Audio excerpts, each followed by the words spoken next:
Independent's top 20 players in football and hurling series.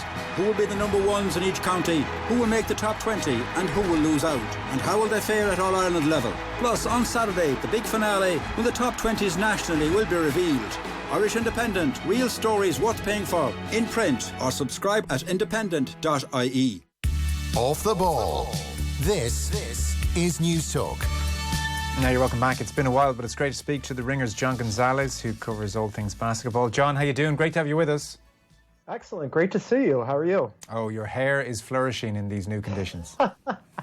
Yes, I'm going for full left out in the wilderness. Please come save me luck. So we're going to Disney World. Evidently, that's the way that it looks. Not surprising that the NBA's main TV sponsor, ESPN, would somehow finagle a way for them to end up at a Disney-owned property. The NBA has been in lockdown like everything else. They're hoping to resume in July, and it does seem like Disney World in Orlando is the place to go. And we are talking about Hope Mountain and the castle. That is the property they're heading to. Yeah, it looks like that they would self-contain at Disney World, where they have this giant sports facility, and that players would be allowed to bring some sort of quarantine family friend roster with them. I know that there had been a report today about George Hill having, his wife and children on his list. So ostensibly that would extend for all players and then whatever small support staff that the league decides to have in place. But this thing looks like it's going to happen. And are the players up for this?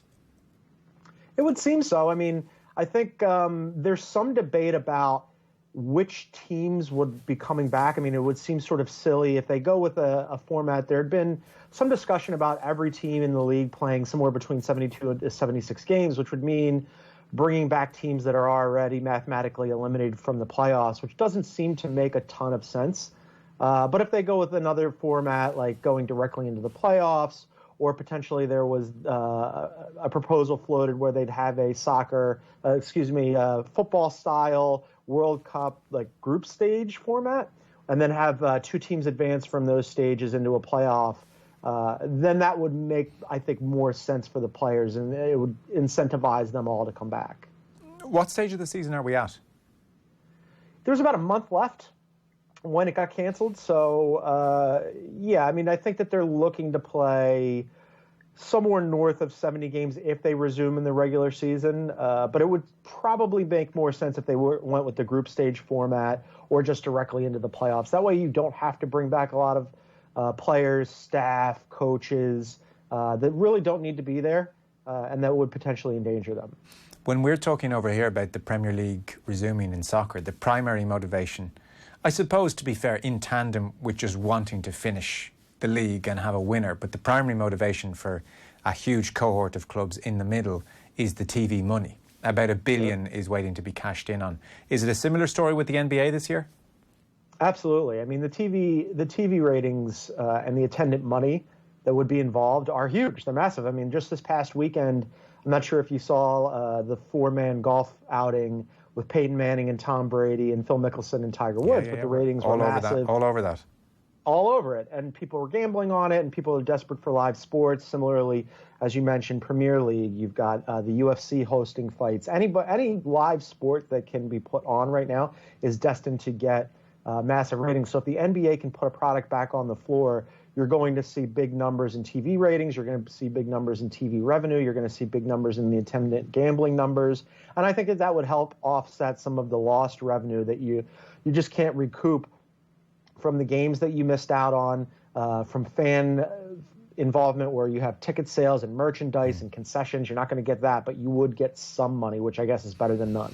And in the Premier League, they would literally just lose out on about £1 billion because the TV companies are saying, well, we've paid for this season. Is it the same in the NBA? Like, is there a sum of money which the TV companies are holding back from the various franchises? Yeah, so what happens with the NBA and with a lot of sports here in the States is that you'll have regional broadcasts. So they're called RSNs, regional sports networks. So not all games are broadcast nationally unless you have NBA League Pass. But what you will have is market broadcasts. So that money is something that is also baked into the equation here. and presents a significant question. If you're not going to play regular season games and you're just going to go into the playoffs and you're only going to broadcast them nationally, what chunk of money do you potentially lose from the regional sport networks? And some estimates have it at, close to $1 billion, somewhere around $900 million. So that's a significant amount of money that they won't be able to recoup this year. Okay. And meanwhile, talk about writing your own script and clearing the boards. The Last Dance. What a phenomenon this has turned out to be. Holy moly.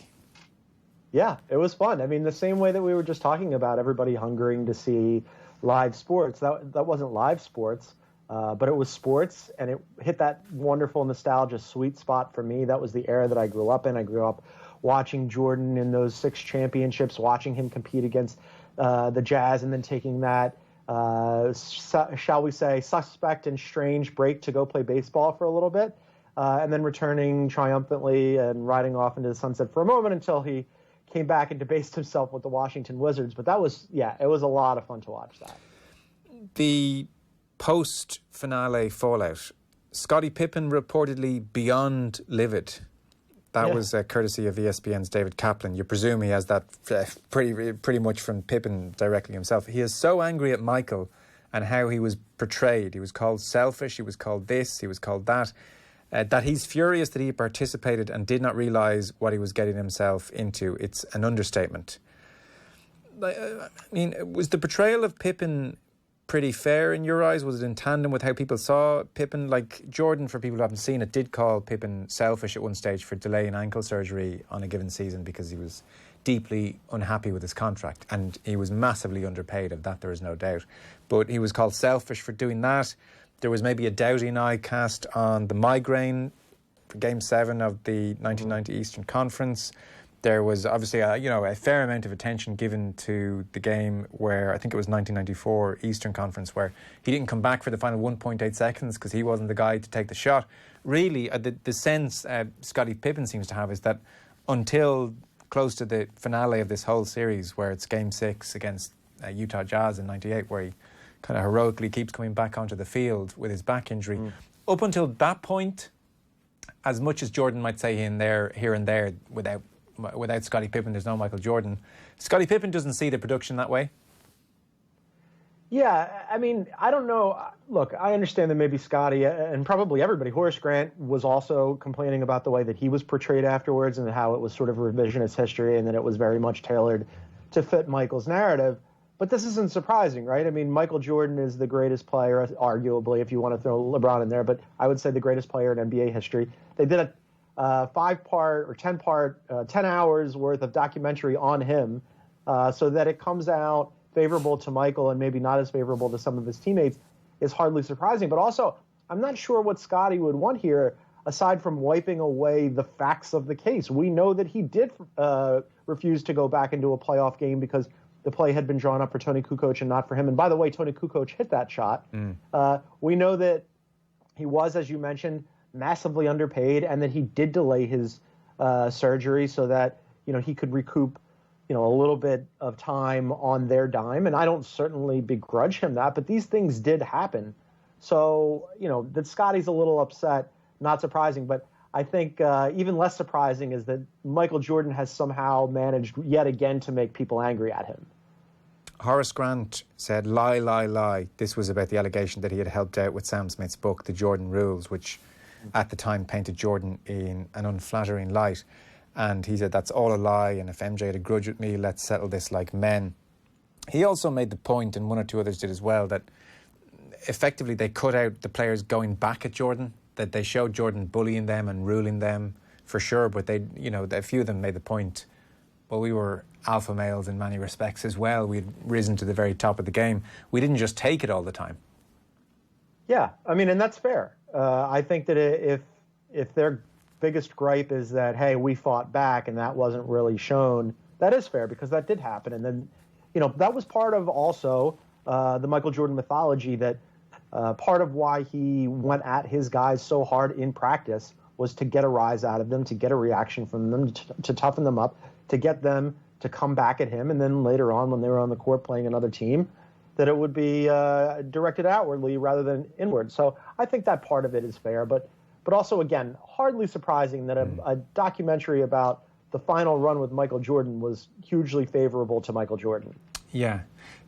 The perception, so I'm talking, it's interesting, you grew up in this period and I'm sure you were totally immersed in it. I didn't. I mean, over here, really, the truth is, in the 90s, watching these matches was very difficult on Irish TV. It just wasn't available. But we knew about Michael Jordan, we knew about Space Jam, and we knew about Air Jordans. So he was still iconic. Jerry Krause, I was coming to all this kind of for the first time in some respects. Like in Jerry Krause's unpublished memoir, he talks about the decision to end the team post-98 and talks about cracks in the foundation of the teams we had built. It was becoming alarming. Dennis Rodman, for instance, he was in his mid-30s, less in love with the game. Luke Longley was slowing down massively. But he says, but to the fans and the media, we had Michael Jordan and he could overcome anything. He could play without a centre and a power forward for a capped team with little or no flexibility and still win by himself. And he mentioned Scottie Pippen as well, 2 operations in the previous 2 years, that he could somehow rise to the occasion and win with Michael. And also their market value was just so massive as well. Does any of that cut the mustard in Chicago these days, or is the villain that was Jerry Krause that I basically saw in the documentary, is that how he's seen and remembered? I mean, the things that Jerry Krause has outlined and that other people have outlined about the breakup of the Bulls and how they were capped out and how there were injury issues, and Dennis Rodman clearly, when he's going off to take breaks to go to Las Vegas in the middle of a season, to go and wrestle against Hulk Hogan in the middle of a season, disappearing for stretches of time, clearly that attrition had worn on the team, both mentally and physically. And this is something I've talked with Steve Kerr about when the Golden State Warriors were on their run, about how every year that you're coming back, that excitement about potentially winning an NBA championship diminishes a little bit, and the motivation to win a championship diminishes a little bit. So you wonder if that was baked into it as well, not to mention the financial aspects. I think all of those are completely fair. However, you had Michael Jordan. And I think, like, forever, for the rest of time, no matter how you look at this, people will say, well, how could you let Michael Jordan go? Why wouldn't you keep taking a shot at this? And I think some of it is financial. The Bulls ownership clearly did not want to pay an exorbitant price tag for a team that was going to be, hobbled mentally and physically. But I just think, like, if you're an NBA fan and you were put in that spot, who among us would say, sure, Michael Jordan, go ahead and retire. We're not going to take another crack at this. I would let him keep trying until he was ready to be done trying. Yeah. Ultimately, he retired the following year and then came out of retirement with the Washington Wizards. He is adamant in the closing sequence that he was as good as ever, maybe better than ever. He had lost something physically, sure, but he said he had more craft than ever, and he was still really livid that they never got the opportunity. Is he delusional on that point? Was he as effective, to use that word? I mean, maybe peak is a bit strong, but was he as effective as ever post 98? If he'd been allowed the opportunity to play through 99? I think, if they come back in 99 with some semblance of a pared down roster, maybe they lose Rodman, maybe they can somehow retain Pippen because they did, but who knows if, the supporting cast would have been, how weakened it would have been. But I still think Michael Jordan at that time was at the height of his power, and maybe physically he wasn't, as athletic as he had been 10 years prior, but he was still Michael Jordan. He was still the NBA's best competitor and greatest winner. And I think you'd have to handicap it as they're still the champs until somebody beats them. So it's a shame that we didn't get to see that. And the couple of years that he took off before coming back to join the Washington Wizards, clearly there had been some atrophy there. His body wasn't the same. He had let himself go a little bit, and it was this really diminished sort of hollow imitation of the guy we saw prior. And yeah, we got those couple of years where he wasn't around. They were taken not just from him, but from the rest of us. Yeah, and he still feels angry about that. That was very clear. Yeah. What about Phil Jackson then? He comes out of this incredibly well alongside Steve Kerr, and they both flourished. Like, if people are wondering, if this is like a fictional TV show, hey, what happened? And they haven't gone on to Wikipedia to double check. So Jordan ends up at the Washington Wizards and is a shadow of himself. Phil Jackson and Steve Kerr go on to amazing things.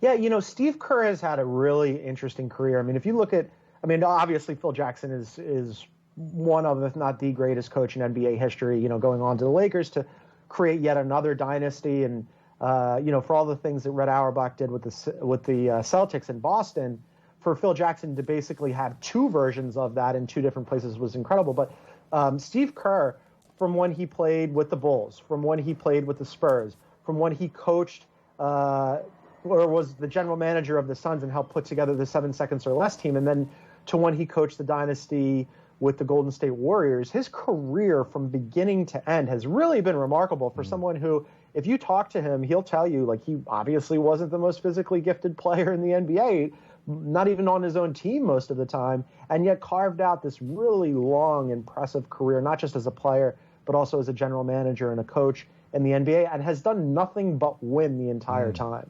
Yeah, because he goes on and leaves the Bulls, but wins the NBA championship the following year. So he does it 4 in a row, and then a lot of us of a certain generation introduced to him as a coach at Golden State, and speaks brilliantly about everything from basketball to Donald Trump. It had passed me by the extent to which he was such an important figure for the Bulls. He was described in one piece I read the other day as having the look of a small town orthodontist. I mean, he's really not your prototype. But I wonder, is there a whole new generation of basketball fans now suddenly realising that Steve Kerr was pretty cool back in the day? Pretty cool right now. I mean, I think he's been pretty cool this entire time. Yeah. When you look, for him to play a certain role for the Bulls was fun, and it was great to watch, and it was the John Paxson role that he sort of inherited, and then, as you mentioned, he went on and won again with the Spurs the following year. But his playing career was, I think, less impressive than the transition into him being an excellent, as I mentioned, general manager, an excellent head coach. There was a time when he was doing TV color commentary. He was fantastic at that. And we see somebody like Michael Jordan, who was the ultimate competitor and winner and arguably the greatest player in NBA history, but who has, as somebody who's put together a team, who owns a team, been certainly far less successful in his post-playing days. And then you have Steve Kerr, who has done, again, nothing from his entire time in professional basketball but win. And I think that's remarkable, especially because those disciplines are so very different. Like what you do as a player, what you do as a general manager, as a coach, even as a color commentator, those are all very hyper different things. And his diverse skill set is it's fascinating. I don't know that there's anybody else like him right now in the game. Yeah, it's incredibly impressive. What of the others? I mean, Dennis Rodman we've obviously seen, and he's popped up in North Korea, and he's still a fairly unconventional character. What about the other main protagonists from The Last Dance? Have any gone on to great heights or great lows? Well, I mean, you have John Paxson, who, RIP on his Bulls career. They just got rid of him running the Bulls, probably, if you ask Chicago Bulls fans, long overdue. But he was, I wouldn't say successful front office figure, but he did have a career for a while. So that's not nothing. I'm not sure what Scottie Pippen is up to. Dennis Rodman, as you mentioned, is just being Dennis Rodman and has been for quite some time. But I think ultimately the legacy of a lot of those guys for The Last Dance will be, hey, we won all these championships. We played with Michael Jordan. We're potentially, depending on who you want to talk to, one of the greatest teams ever. And that's not nothing as far as legacies go. That's a lot more than a lot of guys get. Yeah, absolutely. At the Lakers, did Jackson still employ the same attacking technique? I think it was the triangles, which they showed very well, and it was somewhat revolutionary or rare-ish at the time. Did Jackson take the same techniques, given a long leash to different players like he did with Rodman, the triangle formation on the court, the mindfulness and the meditation, all that stuff? Was it the same blueprint he brought to the Lakers? Yeah, I think it was probably updated a little bit, but ultimately that foundation, he's well known, legendary, in fact, for his devotion to and an ability to employ the triangle. He had in Kobe a Jordan avatar. And let's not forget, though, that those Lakers teams were, with Shaq, especially when they added Shaq in there, those Lakers teams were loaded. Now, afterwards, when Kobe ended up winning without Shaq, that was also very impressive. But Phil Jackson was a masterful coach. He was less masterful, however, when we remember that he tried to employ or impose, I suppose would be the better word, the triangle system when he became the architect of the New York Knicks and was put in charge as the president there. And that went terribly because he didn't want to go to New York. He wanted to sort of telecommute from Montana his ranch there, and he just wasn't very interested in this sort of team building aspect.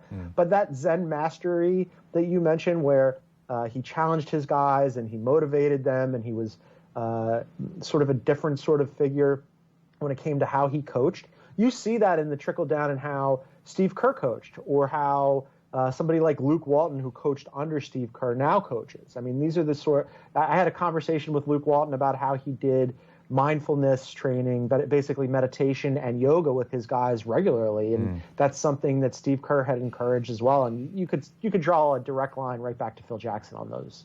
As a final kind of rounding up point, the 90s in many sports, there's some kind of a thesis in all this, like even our games here in Gaelic and hurling, and I think Premier League to a point as well. The 90s had a bit of magic about them. Is that Bulls era, for all the dominance, and dominance sometimes can be boring, but it was knife edge dominance, it was, last shot of the game dominance. Is the 90s in NBA regarded as a real golden era? It is for me, certainly. I mean, I have a fondness for it in my heart because it was a formative part of, like my coming of age, my childhood, and then into, adulthood.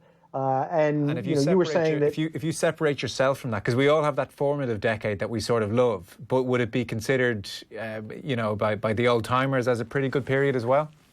I think so, yeah. And I think that there's a pop culture element baked into it, because you were just mentioning that it was hard to see the games during that era in Ireland, but for here, you were still aware of Jordan the brand, Jordan the shoes, Space Jam. I mean, this was a time when pop culture and sports and the convergence of those two things were really exploding. We got this intersection of, it's not just that they're athletes, now they're superstars in their own right, and they're bigger than life, and they're bigger than just basketball. And that's why I think like that era of the NBA, where we went from, it's not just a sports league, it's something much, much bigger, and it's global.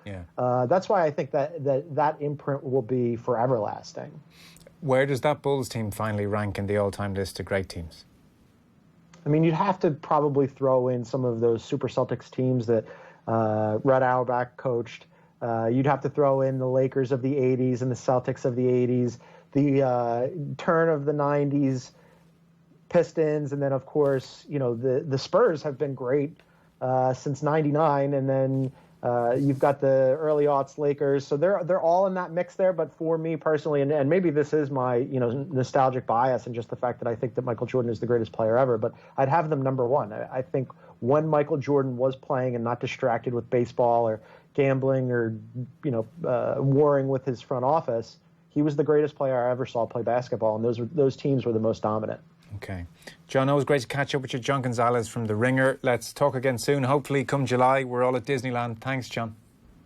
Always good to talk to you, John. Cheers. Back in a sec. Off the Ball on News Talk. Hate missing out? News Talk Extra is news, entertainment and all the latest podcasts, plus